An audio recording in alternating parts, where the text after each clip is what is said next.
Alright, for the TCP we need to active some stuff here. Alright, I go to the switch 3, I will say config T. Again, we use the tunnel between switch 1, switch 3, IP HTTP server. I will turn on the IP HTTP server, which is port 80. Then I try to send the traffic from switch 1 through telnet using port 80 and see what will happen. Also, I need to try need to turn on line VTY 0 space 4 log in log in. So I will log in the telnet, so allow any IP, any source. I don't do any specific thing here. I just say turning on the telnet, turning on the HTTP in the switch 3. As well in the switch 1, I will do the same. Config T IP HTTP server. Then I will see as well line VTY 0 space 4 login. Cool. Now both switch support any traffic for TCP related to the port 80 for HTTP, and how to use or how to make some traffic or generate some traffic using the port 80. Telnet will be help as in this point. Okay, let's do that, but before that I will do right click and capture to see what going on here, and I see okay here. So the capture started here. Cool. So anything I do will be appear here. So what we're gonna do here, so okay, in switch 1 I will say telnet to the 100.100.103, and my port will be 80 HTTP. Another side is already open, and my source I can say /source interface will be tunnel 13. Then I hit enter here. You can see the port is open, should be the TCP traffic is already capturing in the Wireshark, as you can see here. I can filtering here. I just say TCP. Then I say enter. Let's study this traffic. The very important thing, sync and sync ACK and ACK. So means the traffic establish. This is the establish part. I also can show you here. This is exactly here. So this is the sync, and this is the sync, and this is the sync and ACK. This is the three-way handshake. Okay, so I need to study this one in very quick, and whatever any part from it will be good. So I will go to sync or sync and ACK. Okay, the sync and ACK, the second one. Let's go to the easy one, the sync here.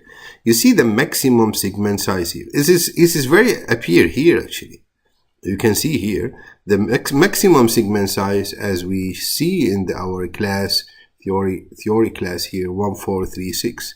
Again, this 1436 is coming from where? If you remember 1476, this is our IP, minus 24 IP, minus 24 TCP. Again, this IPY, we already minus 20 here. Okay, because this is the IP address for GRE tunnel. Okay, another 24 watt for the TCP. This is a TCP traffic here. Okay, why this our MTU? This our MTU is already minus 20 for the original IP and minus 4 for the GRE tunnel. So the result will be for this, the result will be 143.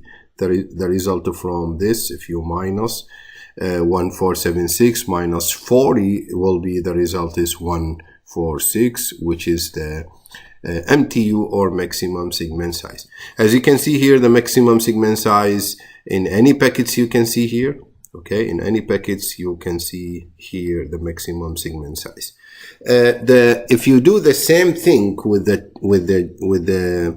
physical interface, the result is different. The MTU or maximum segment size will be adjust, will be even very flexible based to the negotiation for the TCP. But in the GRE tunnel is different because again is an encapsulation mechanism.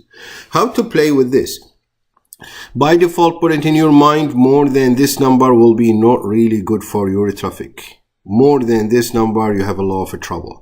Okay, so you need less than that. If you want less than that, how to do that? What the commands is help you to do that.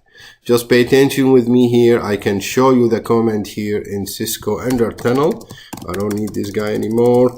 Config T interface tunnel 1.3. I have something they call TCP or IPTCP. Yeah, IPTCP adjust MSS.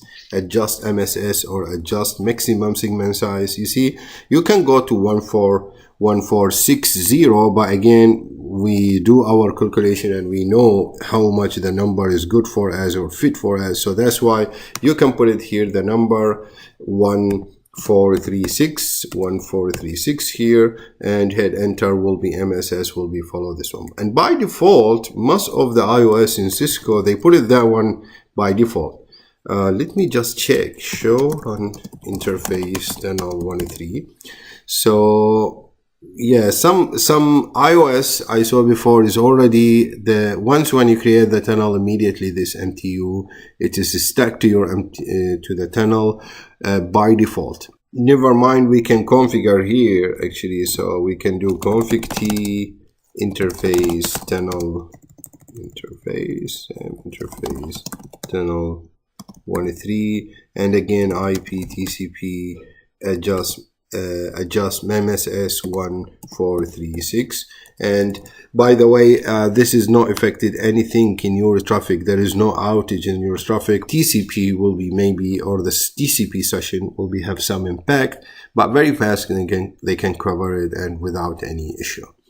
So this is all what I have for the GRE tunnel and the idea for the GRE tunnel, how to do or dig deeper with the GRE tunnel and understand how the traffic is going on through this logical interface. Try to do this lab, try to do this capture. You learn a lot, of course, from this type of a practice to understand how the GRE tunnel works.